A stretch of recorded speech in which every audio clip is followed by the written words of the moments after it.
Salam sejahtera bagi kita semua yang saya hormati, Humas Tawati Duru SPDM dan teman-teman yang berbahagia. Pada kesempatan kali ini, saya Antoni Sulu, mahasiswa Universitas Nias, akan menyampaikan pidato tentang pentingnya pelestarian bahasa Indonesia.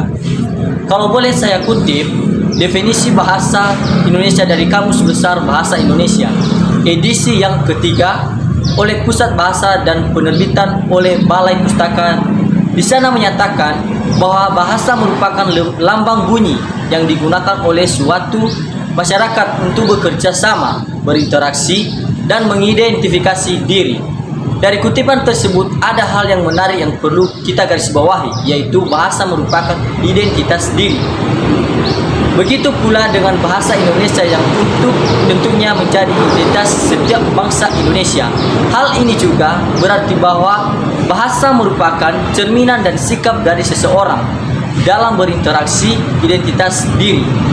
Bahasa akan menjadi penunjuk karakter dan kepribadian pemakai bahasa tersebut. Sudah hampir 81 tahun bahasa Indonesia ada sejak Sumpah Pemuda yang kedua dicetuskan pada tanggal 28 Oktober 1998. Banyak perubahan dan perkembangan yang tentunya diharapkan memperkaya khasan bahasa Indonesia. Namun terlepas dari hal itu, tidak boleh menutup mata dengan kemajuan teknologi dan informasi yang sangat luar biasa pesatnya pada saat ini. Hal itu tentunya akan mempengaruhi buruk terhadap pelestarian budaya bahasa yang salah. Satunya adalah bahasa Indonesia. Ada beberapa hal yang mengenai bahasa Indonesia perlu kita lestarikan. Yang pertama, pengaruh globalisasi. Kita sama-sama tahu bahasa Indonesia merupakan bahasa resmi bangsa kita, maka kita harus terus menggunakan bahasa Indonesia. Akan tetapi akibat pengaruh globalisasi yang berpengaruh buruk terhadap perkembangan dan bahasa Indonesia yang kini hampir sudah tidak dapat di hati bangsa kita sendiri. Selain satu buktinya yaitu sekarang jika kita berkunjung ke tempat wisata-wisata yang cukup besar, bahasa Indonesia itu hanya 50% digunakan. Selain itu, saya ambil contoh yang lain yang cukup sederhana. Sekarang hampir seluruh sekolah di Kota Bogor menjadi sekolah SBI, yaitu sekolah bertaraf internasional.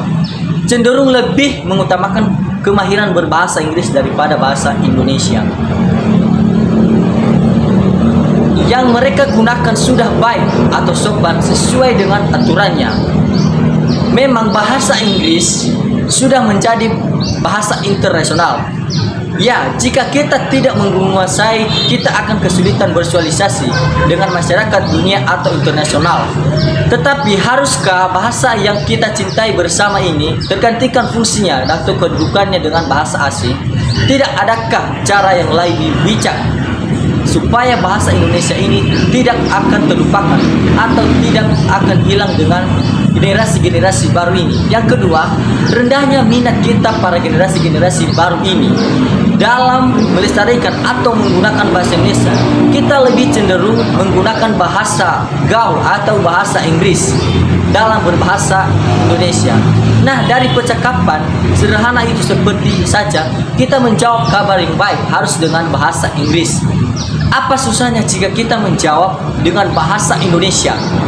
Ada yang mengatakan kalau kita memakai bahasa Inggris tidak keren, atau kata zaman sekarang tidak gaul jika kita tidak menggunakan bahasa Inggris. Padahal belum tentu yang kita ucapkan itu benar dan baik. Kita tahu Indonesia mempunyai 33 provinsi dan ke-33 provinsi tersebut memiliki daerah atau bahasa-bahasa yang berbeda. Nah, kegunaan bahasa Indonesia di sini yaitu dalam menyatukan berbagai bahasa daerah tersebut, yang kita gunakan adalah bahasa Indonesia. Jika kita tidak menguasai dan tidak menggunakan bahasa Indonesia secara bagus atau baik dan sopan, maka kita tidak bisa berinteraksi, menyampaikan komunikasi kita kepada daerah-daerah tersebut. Bayangkan jika kita tidak memakai dan melestarikan bahasa Indonesia, sama saja kita melenyapkan budaya bangsa kita. Lalu apa yang harus kita lakukan untuk melestarikan bahasanya? Pertama, pelajari bahasa Indonesia dengan sungguh-sungguh. Sebenarnya bahasa Indonesia yang kita gunakan sehari-hari itu masih sebagian kecil dari bahasa Indonesia. Dalam bahasa Indonesia ada yang disebut dengan EYD atau ejaan yang sudah disempurnakan. Belum tentu kan apa yang kita ucapkan sesuai dengan ejaan yang sudah disempurnakan. Kedua, tidak merasa rendah memakai bahasa Indonesia. Terkadang ada zaman sekarang suka menyelipkan bahasa Inggris dalam percakapan mereka. Memang tidak ada salahnya memakai bahasa Inggris. Tapi jika masih bisa memakai bahasa Indonesia, kenapa tidak? Dan yang paling penting, berperan aktif dalam mengembangkan bahasa Indonesia. Kegiatan seperti ini salah satunya cara melestarikan bahasa Indonesia. Dengan kegiatan tulis-menulis seperti ini, membuat para generasi muda lebih mengerti bagaimana cara memakai bahasa Indonesia dengan benar.